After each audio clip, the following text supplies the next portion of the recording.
Welcome to the Still Curtain podcast. It's Monday, April 28th, and the Pittsburgh Steelers added 7 new players in the 2025 NFL draft, including a high-profile quarterback. It's just not the one we all expected. I'm Josh Yourish, and today I'm going to break down the Steelers' 7 draft picks, including first-round pick Derek Harmon, and why I love the fit for the team's newest running back. But I want to start with Mike Tomlin's perceived love affair with Shedeur Sanders and Pittsburgh ultimately letting the polarizing QB slide down draft boards. This is obviously the biggest story of the draft weekend. It was borderline inescapable between prank calls and Mel Kiper Jr. melting down on ESPN. Just watch NFL Network. It's a much better production of the draft. But anyways, the Shedeur story encompassed everything about sports media, about culture, about this moment. And the slide is everything that we're talking about coming out of the draft. I don't want to get too caught up in that, but the Steelers played a big role in Shedeur's slide to the 5th round. So let's start there, and then we'll build into this draft class, breaking down the picks I liked, the picks I didn't like, and everything about the Steelers' busy draft weekend. The Steelers were the favorites to add Shedeur Sanders, and a big reason that I mocked it last week when we did our final 7-round predictive mock between Tommy, Shane, and myself was that I thought Oregon defensive tackle, who the Steelers ultimately picked, Derek Harmon, would be off the board at that point. Harmon and Sanders were both there at number 21 when the Steelers came up on the clock, and Pittsburgh went with the defensive tackle. Not the first time in their history that they've passed on a high-profile quarterback for a defensive lineman. Think Dan Marino, but this probably isn't going to be – they're probably not going to be burned quite as bad by this decision. Jerry Dulac of the Post-Gazette wrote in his draft grades piece on Monday for the PG that the Steelers were locked in on defensive tackle and would have taken Harmon, Kenneth Grant, or Walter Nolan, and that running back was the next option for the Steelers at 21 if all three were gone, which I found interesting because all of the smoke surrounding the Shedeur Sanders situation and how glowingly Tomlin talked about the Colorado quarterback in he and Omar Khan's pre-draft press conference last week. Grant and Nolan were both gone at pick 21. So it made it easy for the Steelers to just take Harmon, who they did the most work on of those three players throughout the draft process. It was surprising to hear from Dulac, if that is true, that they would have gone in the Grant or Nolan direction because they just didn't do a ton of pre-draft work on those guys in terms of 30 visits and pro days and things of that nature. So if all three were there, I would have expected them to go Harmon anyways. They went Harmon over Sanders. The other two defensive tackles were not on the board at the time. But then the Steelers passed on Sanders again in round 3 and again in round 4 and drafted a nose tackle in the fifth round, Yahya Black. Why that's interesting is because in that pre-draft press conference, when Tomlin was raving about Shedeur Sanders and everything he liked about the player, he also had an interesting point about defensive tackles, defensive linemen. And when asked about a nose tackle, specifically kind of towards the first round, and maybe Kenneth Grant, who's more of a nose tackle than Derek Harmon is, Tomlin basically said that nose tackles are going the way of the fullback and they're heading towards extinction in the NFL, which I flatly disagree with. And obviously the front office of the Steelers disagrees with drafting the 6'6", 330-pound Black in the 5th round. And that was something that the Steelers really needed after prioritizing the defensive line this entire draft. All of that starts to make one wonder. Is the decision-making power, specifically in the draft, starting to shift away from Mike Tomlin? Because Kevin Colbert was the general manager in the past, and while he was ultimately the decision maker, there were and are plenty of reporters and people close to the situation with the Steelers that believe Mike Tomlin has a ton of say, especially early in the draft, and probably rightfully so, considering how long he's been a successful coach in the NFL. But the Steelers have been struggling in the draft, And with their shift to Omar Khan running things alongside Andy Weidel, who's his right-hand man, they've drafted much better over the past 2 years. And that's important because the Steelers haven't drafted an all-pro or multi-pro bowler, multi-time Pro Bowler since TJ Watt in 2017. The franchise's next 4 first-round picks after 2017, Terrell Edmonds, Devin Bush, Najee Harris, and Kenny Pickett, are all gone from the franchise. None got second contracts. None are currently with the team. That was at the end of the Colbert era. The first-round pick for Omar Khan was Broderick Jones, and it's yet to be seen how that's going to work out for the Steelers. He certainly didn't develop how they would have liked in year 2 as a starter, but maybe moving over to left tackle with Troy Fautanu getting healthy at right tackle, things will start to look up for Khan's first 2 first-round picks. But it is very interesting to hear not just that the Steelers passed on Shedeur Sanders multiple times, who checks so many boxes for Mike Tomlin in terms of his football pedigree, right? The bloodlines that Tomlin relies on so often when making personnel decisions, the toughness, the leadership, the things he raved about in that pre-draft press conference felt like Shedeur was checking a ton of boxes for the Steelers. And Tomlin specifically. And the Steelers continually passed on him. That feels notable. It also feels notable that the next option in the first round wouldn't have been Shedeur if they didn't take Harmon. It doesn't seem they were deciding between Harmon and Shedeur at 21. They were deciding between Harmon or potentially a running back at that spot. Amarian Hampton probably, who went the next pick to the Chargers. That's just all interesting. And it feels like heading into last week's predictive mock, I was so torn on whether to predict Sanders or Harmon. What ultimately made me lean the way of Sanders was I felt like Harmon would probably be gone. But there was part of me that wanted to say, yes, Tomlin's raving about Shedeur Sanders. Yes, the odds are moving in that direction. But Omar Khan, for all of this team's faults and directionlessness, Omar Khan has been an excellent drafter. And Andy Weidel deserves a mention there too over the past 2 drafts. I've loved the depth that the Steelers have added to their roster and have added to important and valuable positions. And there was part of me that wanted to say, yes, there's a lot of smoke around the Shedeur thing. Omar Khan is going to do the right thing, and he's going to wind up with a defensive tackle, which is what the Steelers needed the most. And that's ultimately what happened. And it's starting to make me wonder if Mike Tomlin is losing a few power struggles in the draft room. A few more than he used to. And if that's the case, I think it's a really good thing. Because Omar Khan has proven, and Andy Weidel as well, have proven to be very good at this.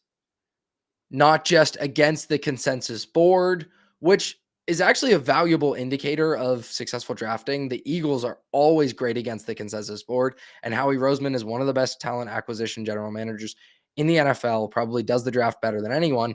And a lot of his drafting is in line with the consensus board. And the Steelers have moved a lot more that direction. And that's a good thing. The Steelers are drafting well. I think they had a very good draft over the weekend. I'm thrilled that they passed on Shedeur, not just in the first round, but in the third and in the fourth. I think they got players that are better fits for their current construction of their team. And they didn't tie themselves into a player who I view as a low ceiling quarterback for multiple years. They left the window open to take a big swing at quarterback next year.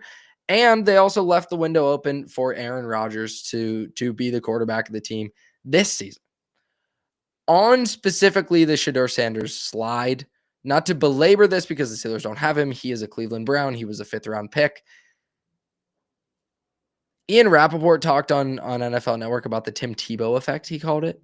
Nobody wants a backup who draws that much attention. And I agree with that assessment. And once Shedeur slid out of the first round, teams essentially then were viewing him as a backup quarterback.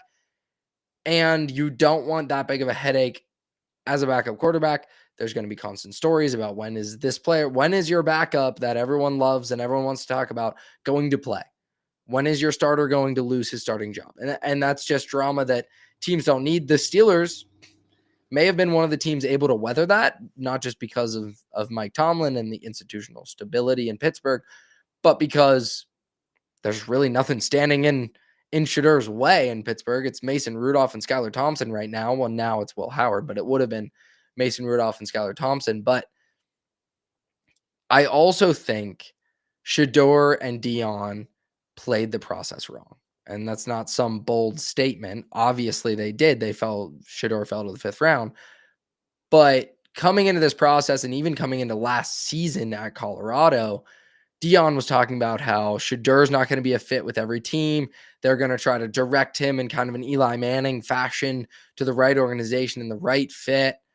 And there were different interviews that Shedeur kind of bombed, especially the one with the Giants and Brian Daboll that Todd McShay, formerly of ESPN, now of The Ringer, detailed on his podcast live stream right before the draft on Thursday night, talking about how Shedeur wasn't very open to criticism and didn't prepare for that meeting with Daboll in the fashion that Daboll would have liked, and didn't like getting called out for it. And that's one of the reasons that Daboll and the Giants ultimately settled on Jackson Dart when they traded back into the first round.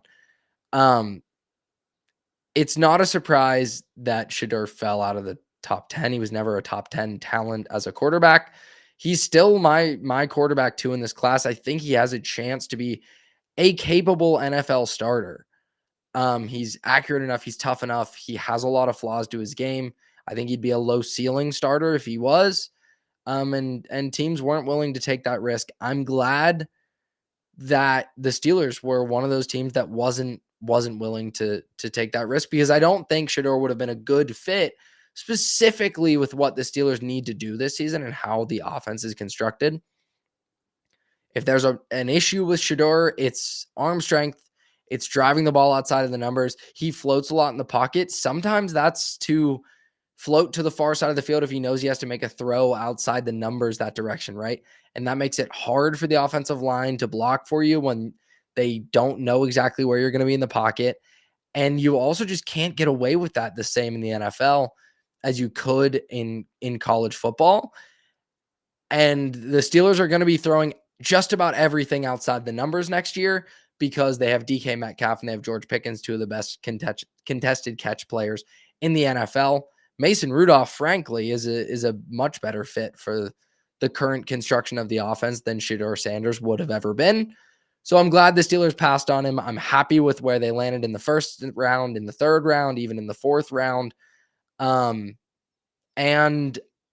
I'm also interested to see if any reports come out about the room being split and Tomlin actually wanting Shedeur, because from his comments before the draft, it certainly sounded like he did.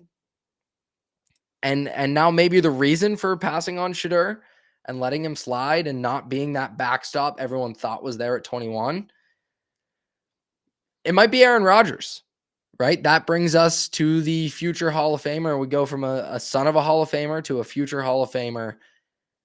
Art Rooney on Steelers Nation Radio on Friday night said, quote, "He does want to come here, so I do think we may get word soon." That was Rooney's quote. Quote, "He does want to come here," end quote. Quote, "So I do think we may get word soon," end quote. It sounds like the owner of the team really is banking on Aaron Rodgers. And I think that's the right thing to do at this point. The Steelers had the chance this week to tie themselves into either a long-term project like a Jalen Milroe or a low-ceiling quarterback potential starter like Shedeur Sanders. They opted not to do either and to take Will Howard in the 6th round. out of Ohio State. That's their only quarterback addition. They desperately needed to add one with just Rudolph and Skylar Thompson on the roster. So now the Steelers have 3 quarterbacks. None project as long-term solutions at the position. And if Rodgers is here, he's not a long-term solution at the position either. But I think this move, for as frustrating as the offseason process has been, for all the comments that Rodgers has made about on-field stuff and off-the-field stuff, I still think it's the best possible option for the Pittsburgh Steelers to have Rodgers instead of Mason Rudolph. I still think there's some juice there with his arm. I think he was not his best self last year and maybe needs a slice of humble pie and to be accepting of the offensive infrastructure built around him instead of running only his own stuff, and being accepting of the fact that he is now in his 40s and doesn't have the same athleticism that he once did post Achilles tear. But if you want a quarterback that's going to stand in the pocket and chuck deep balls, while that's Mason Rudolph's best strength, I'd much rather have Aaron Rodgers being the guy to do it. And then you just continue to plug that hole with a temporary option every year until you're ready to take the big swing at quarterback. There was no big swing available in this draft. Shedeur would not have been a big swing. While it would have been a big story, would not have been a big swing. There was no access to Cam Ward. There was no Godfather offer they could have made to go up to number 1. That's too far of a jump from 21. So the Steelers continue to retool their defense, continue to add to their offensive infrastructure, try to win a playoff game with Aaron Rodgers this year. And then next draft, which looks to be much more loaded at quarterback, then hopefully you finally take a long-term swing. I think that's the best possible option at this point if the franchise is going to continue to refuse to bottom out. And I don't suspect there is any chance that this franchise at any point soon bottoms out. That's just not what the Steelers do. So your best bet is to do what the Colts have had to do for years and years post Andrew Luck. Plug a veteran in there. Hope you can win a playoff game. Plug another veteran in there. Hope you can win a playoff game. And then eventually, the Colts took their swing on Anthony Richardson. Next year, the Steelers are probably going to have to finally take another swing. They did it with Kenny Pickett. That didn't work out. Next year's probably the year to take another long-term swing. So I like what the Steelers did, getting younger on defense, adding to the infrastructure around a potential quarterback. You bring in Aaron Rodgers. He's your best chance to win this year because you just cannot go into a season with Mason Rudolph, Skylar Thompson, and Will Howard as your 3 quarterbacks. That's not a viable way to compete in the NFL, flat out. So I'm in favor of that addition if it is made. It sounds like Art Rooney is signaling that it's going to come. Rodgers is going to be a Steeler. The owner of the team clearly believes that, or he would not be saying it publicly. So that makes the Steelers' actions in this draft make a lot more sense. And I think it's the best thing to do this offseason to put yourself in position to win this year and not tie yourself into either a multi-year project like Jalen Milroe that probably takes you off the board for another quarterback swing last year or next year, or a low ceiling guy like Shedeur Sanders who could put you in the worst position in the NFL where you're paying a quarterback who can't get you over the hump.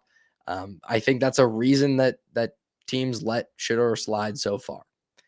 And that brings me to a little rant that I have. Usually these pop up spontaneously, but I knew I wanted to get to this today, and I'm just continually fired up about it. It's probably not the first time I've done this rant, but coming out of the draft, it feels important. It feels like a good moment to bring this up.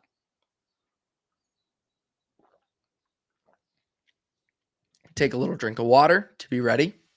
Build some suspense. Mike Tomlin's defense better be elite next season. Elite. It is the most expensive defense in the NFL. And the Steelers just spent 5 of 7 picks on the defensive side of the ball. 5 of 8 if you factor in the second rounder they sent Seattle for DK Metcalf, and I will. But they had to do that. They had to spend a majority of their picks in this draft on the defensive side of the ball because that defense has a lot of very real holes, and the coaching staff has been incapable of covering them up, either through developing young pieces like Isaiah Loudermilk, like DeMarvin Leal, like different cornerbacks on the outside. Name your guy, name your veteran that they've brought in and haven't been able to plug holes. The Steelers have had to invest so heavily to fix a defense led by Mike Tomlin, a defensively minded head coach. And with all that investment and a first round pick spent on the most expensive defense in the NFL, regardless of how Aaron Rodgers plays, if he is in fact the quarterback, if the defense isn't one of the 3 or 4 best in the entire NFL, then the Steelers don't have a chance to win a playoff game for the first time since 2016. They don't have a chance. The defense needs to be that good. It needed to be that good last year to support Russell Wilson, either Russell Wilson or Justin Fields, but ultimately Russell Wilson in the playoff game against Baltimore. And it got dump trucked by the Baltimore Ravens in their running game. Coaching is supposed to elevate the talent of a group. So much is invested on this defense. There is so much talent on this defense. Cameron Hayward, TJ Watt, Minkah Fitzpatrick, Joey Porter Jr., Patrick Queen, high draft picks, highly paid players. Even Keanu Benton, Peyton Wilson. We can keep naming guys that they have invested in this defense. This year, Darius Slay. And last year, with a defensive-minded head coach, the most expensive defense in the NFL finished 8th in defensive DVOA and 9th in EPA per play and gave up over 200 rushing yards in a playoff game to the Baltimore Ravens. Those numbers aren't bad. 8th in DVOA is good. If you're in the top 10 with a good offense, you could win a Super Bowl. 8th in DVOA when you have washed up Russell Wilson as your quarterback and you have the most expensive defense in the NFL simply doesn't cut it. It's just not good enough. Mike Tomlin, to justify keeping his job 9-win season after 9-win season after 10-win season, your defense has to be one of the best in the NFL. Or else this whole roster construction, this whole belief in how you can win games on turnover margin, on toughness, on stopping the run, this whole philosophy that you've built this roster around, it's got to be blown up if this defense isn't great. To me, this is the last year. Cam Hayward's aging, TJ Watt's in his 30s, Minkah Fitzpatrick's losing a step. If the defense isn't elite this year, you got to sell off some parts. And you got to rebuild the thing. And you got to get a new head coach. Because he's supposed to be elevating such a talented group. And you could argue he's dragging it down and holding it back.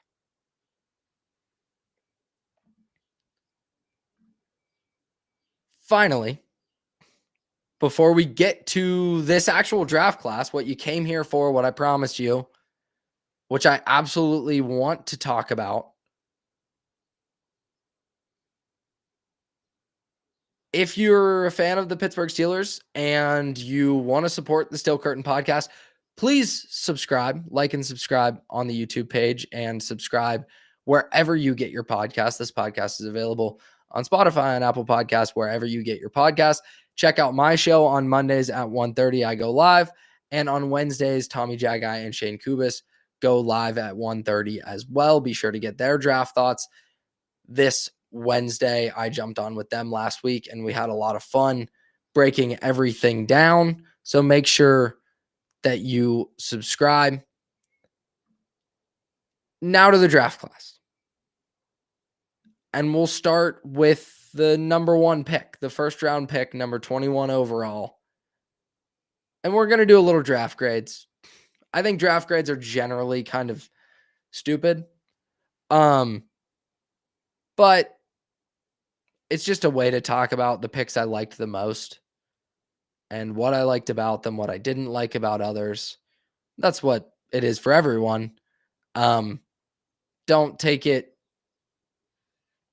too harshly what the grade actually is. I just want to talk about these players. I want to talk about the fits. I want to talk about the philosophy behind it. An A for the first round pick, Derek Harmon. Not just the selection and the player, who is a disruptor in both the run game and the pass game on the interior. I really like that about Harmon's game. He's just always in the backfield for that Oregon defense. And I think he will be in the NFL. I think he's going to be a really good fit, not just next to Cam Hayward, but eventually replacing Cam Hayward. He's going to allow Keanu Benton to have some more versatility and not always be plugged in the nose. Those two can probably play next to each other on the interior as well.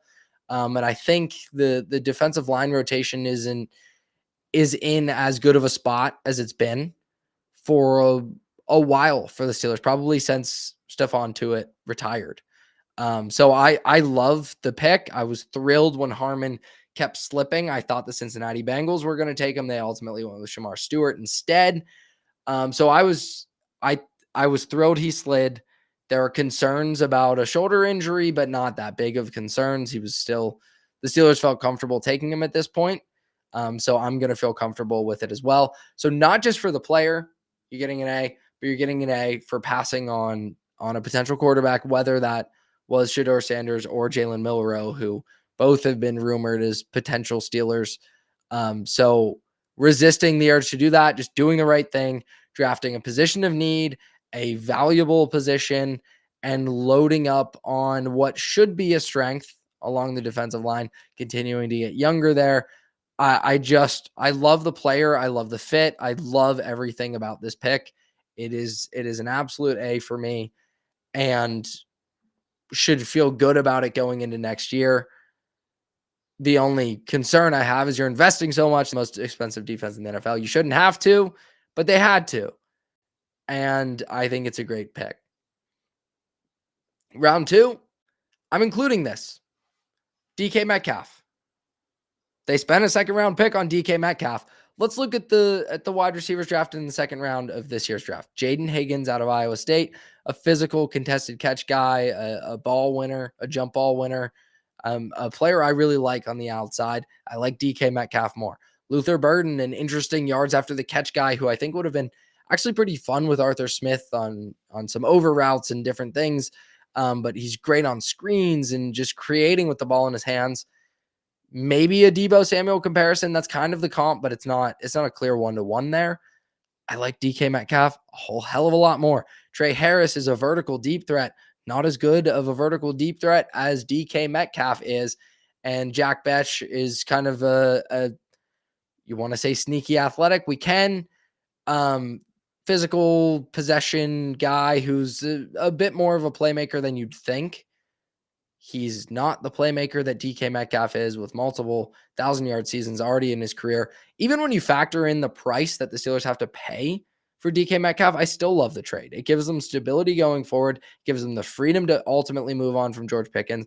I've laid all this out throughout the offseason, why I like the move so much, even if you have a big question mark at quarterback. But it's just a good point to reinforce right now because you're looking at just the draft class and we're all just evaluating the players that the Steelers selected.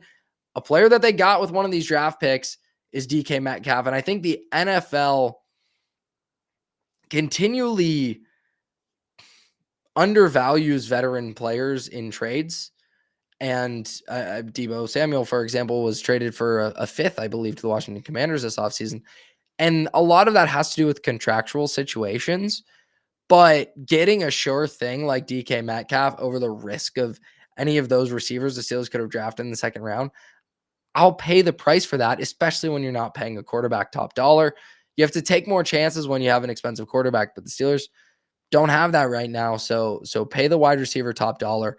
Make sure you have a number 1 guy locked in there. And I love everything about that for the Steelers and what they did, kind of kickstarting their offseason with a big swing with a second round pick for DK Metcalf. Wouldn't have liked it as much for a first. Love it for a second. Think he's better than pretty much any of the players they would have had access to in that point. And a player I didn't think the Steelers were going to have access to in another A draft grade is Caleb Johnson. When we did the predictive mock last Wednesday, I and Shane as well both mocked DJ Giddens, the Kansas State running back, to the Steelers in the third round. And the reason I didn't put Caleb Johnson is because I just didn't think he'd be there. I thought Caleb Johnson would be off the board in the second round. And he fell because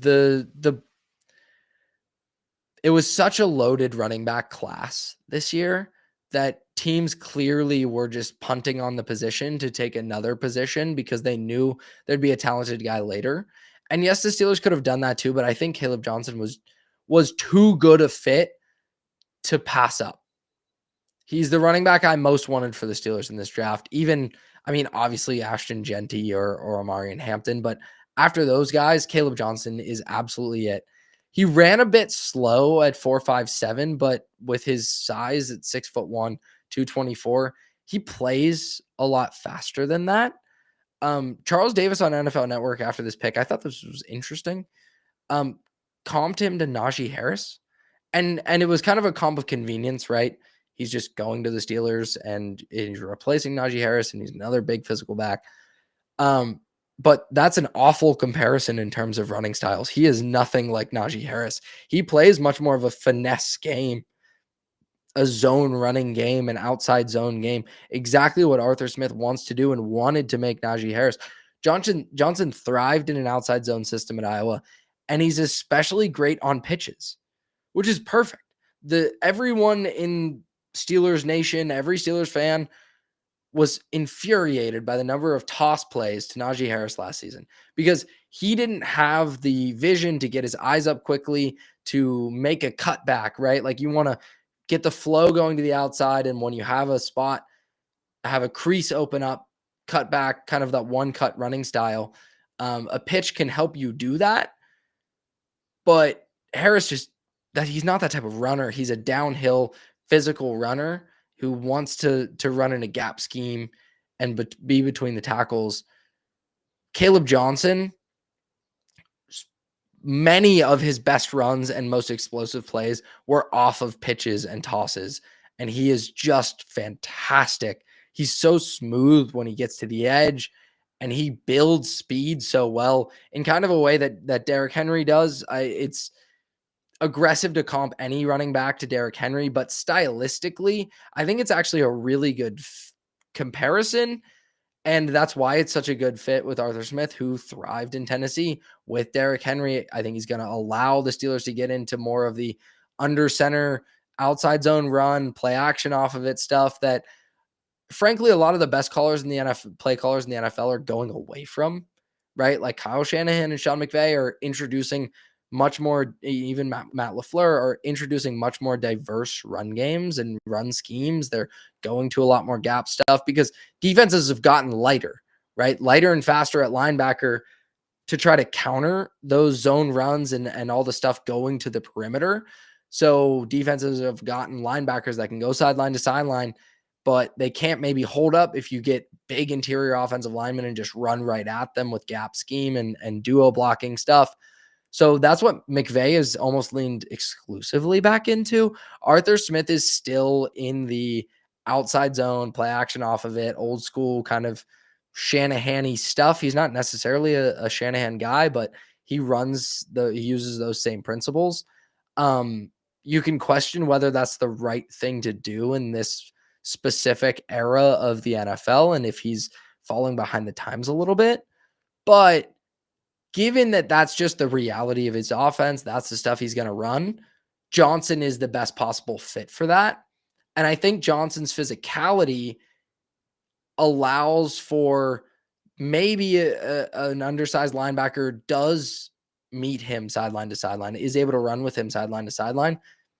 you're still going to have a tough time bringing him down because Johnson is a really physical runner once he gets to the next level, once he uses his vision, uses his just kind of general awareness as a runner to kind of make that first cut and get up to speed. I think he can be a home run hitter. I think he can run away from second level defenders. He doesn't necessarily have the best long speed. I also don't think long speed is the most important thing. If you're breaking off 15, 20-yard runs, okay, maybe it's not a 60-yard touchdown, but it's still an explosive play, and that's what you want out of the running game. So I'm really happy with the Johnson selection, and I also think he fits particularly well with Jaylen Warren because Johnson's deficiencies are kind of in the pass game. He's an okay pass catcher, not the best protector. Jaylen Warren's really good in pass protection. Jaylen Warren's more of an undersized guy. And I just think their styles will mesh together really well. So I'm excited to see that duo. I think it was a really great pick. I think Johnson's going to be a long-term running back. And unlike Najee Harris, I think he's actually going to create some explosive plays for the Steelers offense, which they have desperately needed. On to the next selection. Round 4. Defensive end, edge rusher, outside linebacker. He'll essentially be an outside linebacker for the Steelers.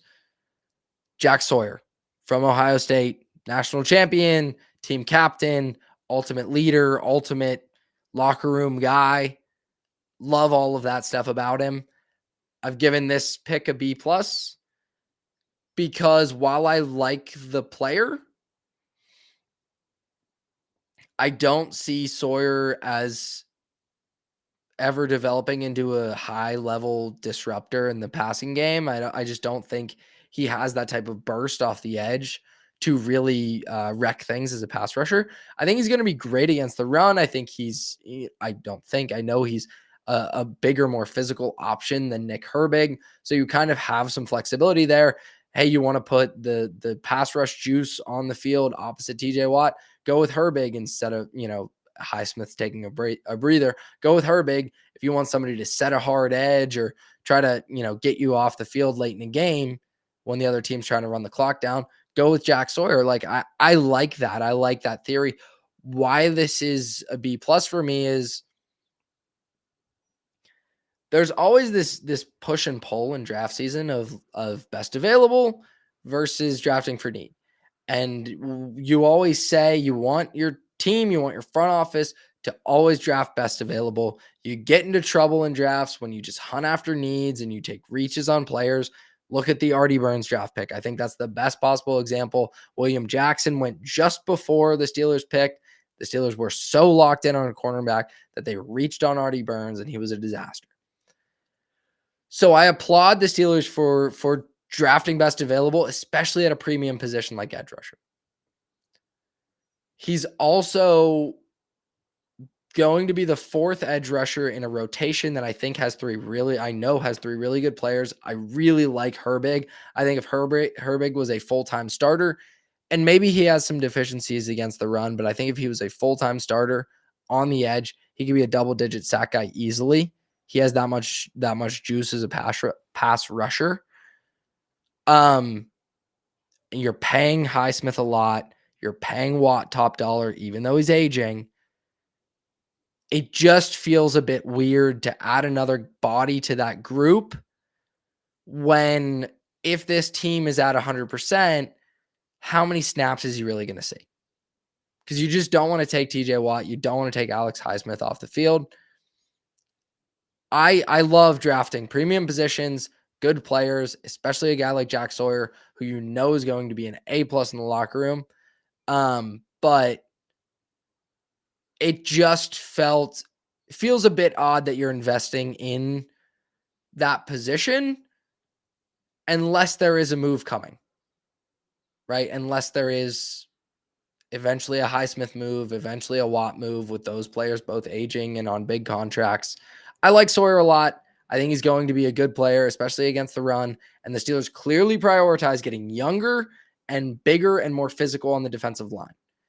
And I think that is a really smart way to do things. And that kind of flows directly into the 5th round pick that I want to talk about Yaya Black, the nose tackle out of Iowa.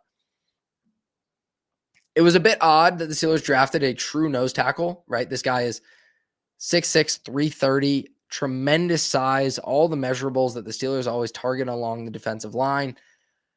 A bit odd to see the Steelers draft a guy who projects as like a true nose after Mike Tomlin basically called the nose tackle a dinosaur a couple days ago. So that feels incongruent to me.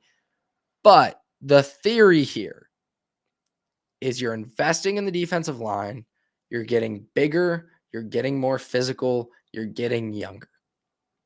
And I love all of that because stopping the run without loading the box is the best possible thing you can do defensively in the NFL right now, right? The defensive scheme that is most proliferating is all of the Vic Fangio stuff, which is also the Mike McDonald stuff and Jesse Minter stuff.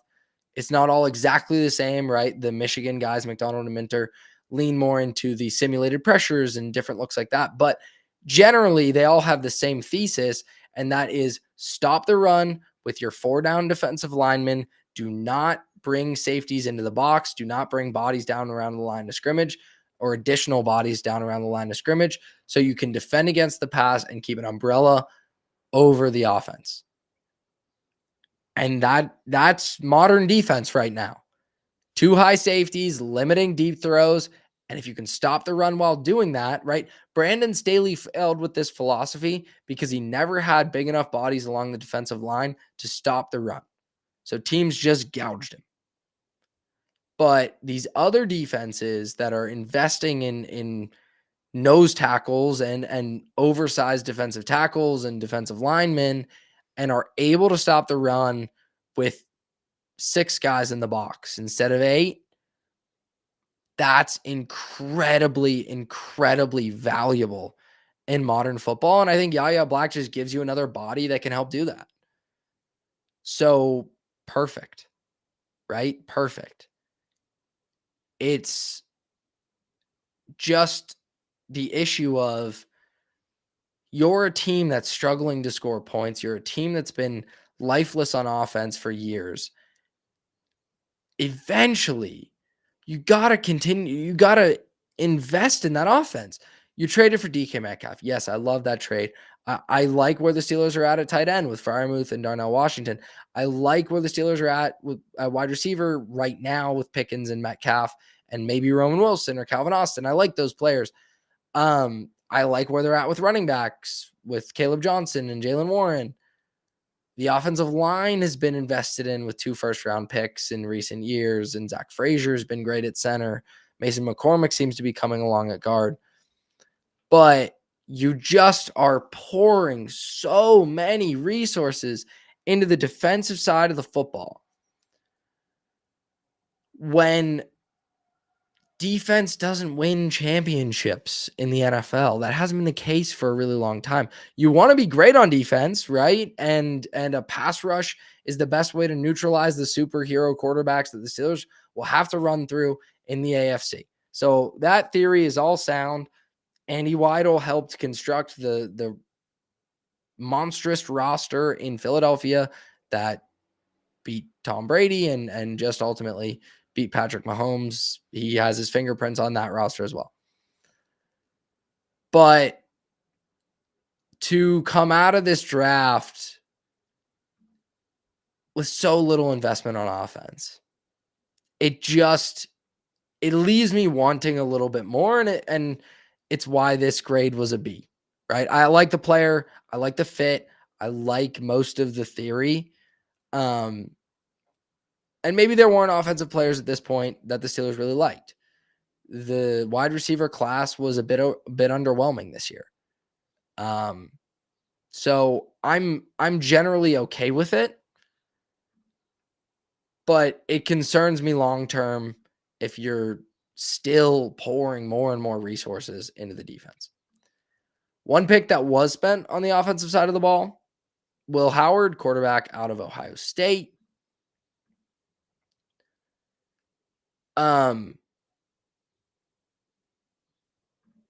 sorry, was taking a look at the chat, and one I want to bring up from R Barley 18, loyal listener of the show and always in the chat. So I wanted to bring one up here. He rewatched Johnson and was not really the power back that he was led to believe he was. I totally agree. He plays such a finesse game for the size that he has. The physicality still matters, but he runs a bit more upright, and he's not just burrowing into the line of scrimmage. He has pretty good patience, pretty good vision. That's just, all the reasons I really like that pick. And I was interested to see R Barley 18's thoughts on that, and see that he had kind of a preconceived notion about a guy like that, and it changed. And I think a lot of people will, once Johnson finally gets on the field for the Steelers, because I still think there are a ton of people that are like, oh, big 6'1", 225 back, he's going to be big and physical and running between the tackles. And that's not really going to be the case. Will Howard in the 6th round. The Steelers were very open about the fact that they desperately needed to come out of this draft with a quarterback. They just need bodies, right? They need bodies going into the camp, especially if Aaron Rodgers isn't going to eventually join this franchise. And as good as Art Rooney feels about it, that could change on a dime. Okay. I applaud them for waiting until the 6th round to draft one, because I think there's a chance to just overreach. And I would have liked Milroe in the 3rd. But he was off the board by the time they were drafting. Even Shedeur, I wouldn't have hated in the 4th, even though I've said he's not a good fit with their current offense.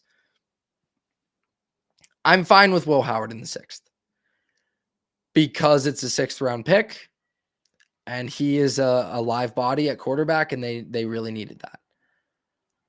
However, for me, Howard is a UDFA level player, so I can't give this pick a higher grade than a C. He's got moxie for days. You love his attitude. You love his toughness. There's just not a whole lot else there for him as a player. And it was interesting when Ohio State added Howard as the program starting quarterback. And ultimately he had a camp battle with Devin Brown, who's a former 5-star at Ohio State, and Howard won out. And it seemed like he was always going to when he transferred there from Kansas State. But it seemed odd that they didn't go big game hunting for a bigger name or a higher pedigree quarterback. One of the reasons is because Chip Kelly, who was the offensive coordinator for 1 year and now he's in Las Vegas, likes quarterbacks with some mobility, likes having the 11-man run game at his disposal. And Howard was good at that at the college level. They iced a lot of games with QB power, a lot of crucial 3rd downs. They ran some QB power. He's a physical, tough runner, but he is not the type of runner that will be additive to an NFL offense. And as a thrower, there are too many poor decisions, and I just don't think there's a whole lot of arm talent there to push the ball outside the numbers and be. If you aren't raising the floor of an offense with your mobility, which he did at Ohio State, and that offense was loaded. If you lose that element of your game, which I think he would, because I don't believe he's the type of athlete that's going to be an additive runner in the NFL, then the threshold that you have to clear as a thrower just goes way up. It gets much higher. And I don't think he has the arm to clear that threshold. He did at Ohio State because he had Quinshon Judkins and Travion Henderson in the backfield with him. He had Emeka Egbuka, who was a 1st-round pick at wide receiver. He had Jeremiah Smith, who as a freshman was probably the best wide receiver in college football last year and will certainly be the best wide receiver in college football this year. If he came out, would have been a top 5, maybe top 2 pick in this year's draft. That's how good Jeremiah Smith is. A really good offensive line that got banged up, certainly got banged up. And that was something that Howard struggled with at times when he got pressured. I don't think he was always the same player. He wasn't particularly great against Penn State. He iced the game as a runner, but as a thrower, he threw a pick six early in that one. Against Michigan, he had a late interception in that loss and was not good at all in that game. He dominated in the college football playoff, but I think that's primarily because Ohio State finally figured out how to leverage all of its offensive weapons properly and stopped being scared of those injuries along the offensive line. Midway through the season, after Josh Simmons, their left tackle, went down, and Donovan Jackson, their All-American left guard, ultimately had to kick out the left tackle. They just got really conservative, got really run happy, tried to just pound teams into submission, and they just were never that type of football team. They had too much talent on the outside.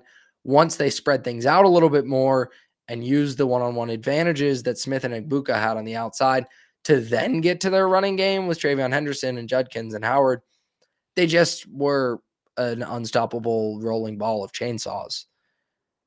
And I don't think a ton of that was because of Howard. He had some good throws in the college football playoff. There's one I'm thinking of particularly where he ripped a seam ball. I think it was against Tennessee. This is just off memory. That was a really impressive throw. He had some impressive throws throughout the college football playoff, but I don't think physically there's that much there.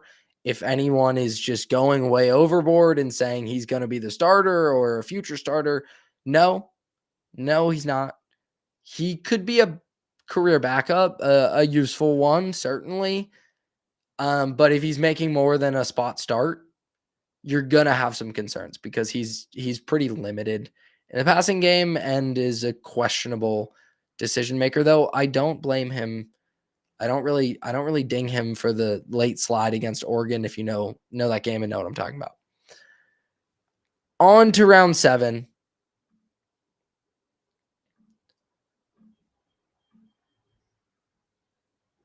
And Carson Bruner and Dante Kent. A B, sure, right? The Steelers needed a special teamer. They're loaded at inside linebacker. There's not really going to be much space for Bruner there, so it could be tough for him to make the team. And if you're drafting in the 7th round, you probably want to look for guys who can have a clear path to make the team. But Bruner is a special teamer, was a special team ace at Washington, and that's probably where his primary utility is going to be in the NFL. Fine, sure, 7th rounder. You're taking swings. You see a guy as a special teamer. You think he's going to have utility there? Perfect. And Kent, cornerback, kind of a big, slightly bigger nickel who ran sub 4.4. Sure. You need to take swings in the secondary. You probably had to come away from this draft with some addition in the secondary, especially because the way you filled holes there this offseason was like a Darius Slay signing. And that's just not a long-term solution. And there are still question marks in the slot. Beanie Bishop had some nice interceptions. He's a fun player. I don't know. I still think he's a player that opposing offensive coordinators are going to try to expose and target. So you had to come away with something. Ultimately, you saw better value along the defensive line earlier in the draft, which I think is great. I think this draft, the thing I'll say about this draft and Omar Khan is the strengths of the draft were interior defensive line, running back, and edge. And what were his first 3 selections in this draft? Interior defensive line, running back, and edge. You went where the talent was. Great. I love that. It happened to align with a lot of the needs the Steelers have, but you went where the talent was. And I think that gives you the best chance of not just getting starters, but potentially getting stars. And I don't know that anyone other than Harmon and maybe Johnson is going to develop into a star from this class, but Jack Sawyer certainly has the makeup. He has the profile as a former 5-star edge rusher, right? And he's from a loaded edge rusher class, so he got pushed down the board. Caleb Johnson could be an early second round running back in so many other classes. Quinshon Judkins, Travion Henderson, they were there early in the second. Caleb Johnson got pushed down the board. So I think Omar Khan did an excellent job with this draft class. And I think this is another good Omar Khan draft, another good deep Omar Khan draft. And I think that's eventually going to be valuable. I've continually talked about through the past year doing this podcast, how are the Steelers going to get out of purgatory? And one of the ways is just hitting on enough draft picks and eventually reaching this critical mass of roster talent.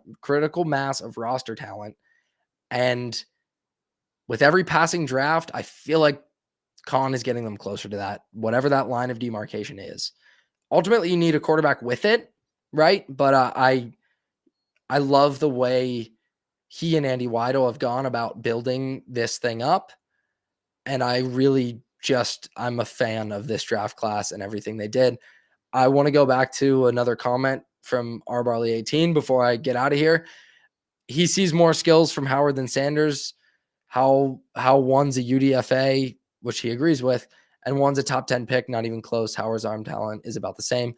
I certainly have never said Shedeur Sanders is a top 10 pick. I know this is probably not directed necessarily at me, but at other people who did. Mel Kiper, who had him as, I think, his number 5 overall player, which I think is insane as well, R Barley 18.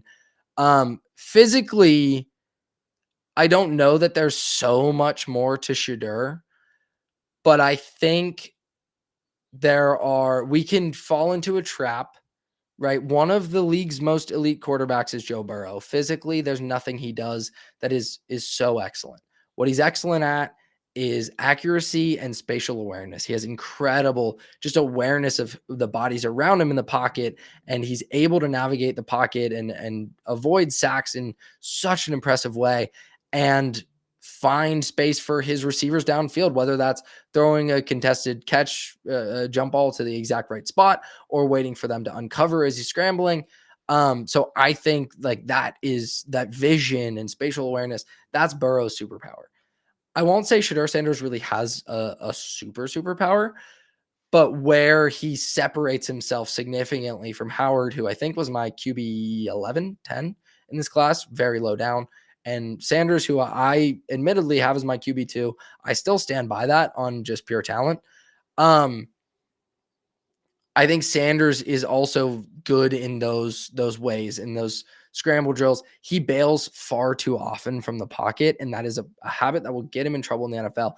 But when he's outside the pocket, I think he does a really good job manipulating defenders, finding space for his receivers, avoiding rushers, and knowing when to throttle down, when to throttle up. I think he has really good football instincts that way. And I think he's a much more accurate passer than Howard is. When Sanders does sit in the pocket and read and rip, I think he's actually very good at it, especially over the middle of the field. So if you have a coach who's going to put him in kind of a spread, let him see things, let him throw over the middle of the field, a lot of underneath stuff, I think you could build a much better offense around Sanders than you could around Howard. It's not just about physical skills, right? We can run into that Anthony Richardson trap.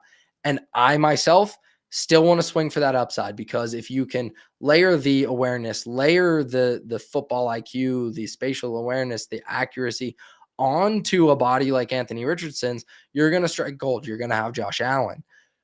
But not every good quarterback in the NFL has to look like Patrick Mahomes or Josh Allen and have that type of arm. You can succeed in other ways. You just have to be 97th, 98th percentile in terms of accuracy and pocket awareness and pocket maneuverability. And I think in a lot of those things, Shedeur is 92nd percentile, 91st, right? Like he just doesn't clear that exact threshold of what you need from an accuracy perspective or from a sack avoidance perspective, because his sack numbers are still too high. A lot of that's from the poor offensive line, but I think he gets himself into trouble as well. He just isn't quite clearing those thresholds, and maybe he will in the NFL and become a passable starter. And that's what I always saw as the ceiling for him, but I never saw him getting so accurate or so good on the margins with those different skills. that he would become better than the 20th best starter in the NFL. And to me, locking yourself into the 20th best starter in the NFL for 3 or 4 years, even if it's on a rookie contract, or paying for that afterwards because you see some promise, is the worst thing you can do in the NFL. So I'll disagree with you on that one a little bit, Barley 18. Like, I think physically, yes, there are a lot of things that are similar, and yes, there are a lot of deficiencies to Sanders' arm, but there are a lot of things he does really well, and I think that's kind of been lost in this discussion about him as a quarterback and everything that happened over the weekend with his fall.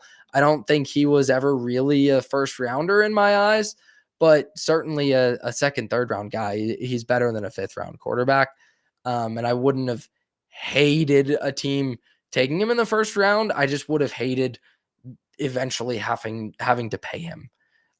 So that was my concern, why I wanted the Steelers to stay away, and why a lot of teams did stay away, on top of the poor draft process and the cloud of everything that comes with Coach Prime and Dion and that whole apparatus that they have built around Shedeur that's now going to the Cleveland Browns in a pick that looks like it may have been orchestrated by the owner. So at least Steelers aren't dealing with that type of dysfunction. Not everything's perfect in Pittsburgh. The Steelers don't have an answer at quarterback. Still not the Cleveland Browns. And that's always good to remember, keep in the back of your mind. That'll do it for me today. A bit of a longer one, a longer solo show, but just so much to talk about with the draft. I have a lot of fun talking about this stuff, and I hope you had a lot of fun listening, watching along. Thank you to everyone in the chat, Barley18 specifically, just a real loyal listener, and we love that from you. Appreciate you chiming in. Anyone that's chiming in the chat or, on social media, anything. Like and subscribe to everything. Of course, check out Tommy and Shane and all the contributors' great work over at stillcurtain.com. And for my stuff, my thoughts, my feelings, anything on the Steelers, you can follow me on Blue Sky at Yourish3. Just not too active on X.com anymore, but Blue Sky has all my thoughts and a lot of my writing. If you want to read my college football stuff, I'll have all that there as well. So go check that out and follow me. Really appreciate all the support and just a super fun draft season on all the different pods. I hope you enjoyed it. I know I enjoyed it. I know Tommy and Shane enjoyed it as well. That'll do it for me until next week. I'll be back with another Monday show through the off season. We're going to do them as regularly as possible. Got some travel planned in May, so I'll keep you updated on that, but as regularly as possible. That's going to do it for me this week. And until next week, as always, go Steelers.